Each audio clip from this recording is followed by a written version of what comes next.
Hi, and thanks for logging on to the Daily DVAR Halacha. And here's a brand new halacha for you, and it's for Friday, 19th day of August, 15th day of Av. Okay, we're going to give you now the last reason why the 15th of Av is considered a celebration day. Mostly you'll only notice it through not reciting Tachnun in your davening, but it is still nevertheless a festive day. One reason that we haven't told you yet is because this disastrous thing happened in Jewish history. It was that after King Shlomo HaMelech, ruled over the Jewish people, unfortunately there was a terrible split afterwards where his son took over the kingdom, but Yeravam ben Nevat broke away from that and proclaimed himself king over the northern area of Israel with 10 tribes.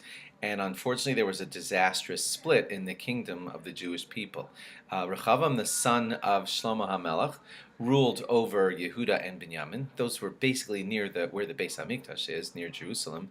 And up in the north, mostly, was where Yeravam ben Nevat was, and he sort of became the king did become the king over the 10 Shvatim who were up there in that area. And he went off and he started to set up idol worship and told the Jews of the 10 tribes that they were supposed to go to his idol worship thing and not to make the pilgrimage to the Beis Hamikdash on the three regalim, on the three holidays. Now, that was terrible because that was really one of the big things that every Jew was supposed to do, was make a trip 3 times a year to the Beis Hamikdash, to the temple in Jerusalem, and to bring sacrifices and everything.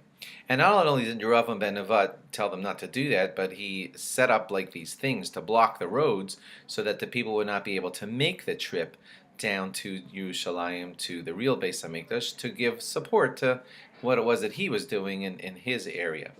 Well, finally, many years too late, we had wished it would have happened much earlier, but Hosea ben Elah was able to finally, years later, abolish the road blockages that had happened under Yeravam ben Nevat. And the day that happened was, you guessed it, it was the 15th of Av. One more reason, because that helps the Jewish people, of course, come back together and have everyone serve at the Beis Hamikdash, the one location where we all belong on the holidays. And so when that was done on the 15th of Av, it became another reason to give it great celebration. Okay, now this Shabbos, is called Shabbos Nachamu. That means the Shabbos of comfort is the way to translate it. The special Haftorah that we read on this Shabbos is Nachamu, Nachamu, Ami, my nation, be comforted. And we read that, of course, on this Shabbos, and that's how it got its name, to be Shabbos Nachamu. It's a Shabbos of great celebration, of course, and the reason we celebrate it so greatly is because it's we're past Tisha B'Av now, and we're in the celebration of being comforted and everything. I just wanted to address that point for a moment and tell you that it could sound like a bit of a hypocrisy thing, because look, last Shabbos on Tisha B'Av, there was the 9th of Av, and we were leading into sadness and everything, missing our Beis Hamikdash and all that, and here we are 1 week later, and we're celebrating and everything, and and singing and kiddushes, and Matzah Shabbos will have nice celebrations. That's not called hypocrisy. Just to prove that to you, even within Tisha B'Av itself, after the midday of Tisha B'Av, we get up off the floor in the middle of Tisha B'Av. We know that there are contrasts in our religion. We mourn the Beis Hamikdash.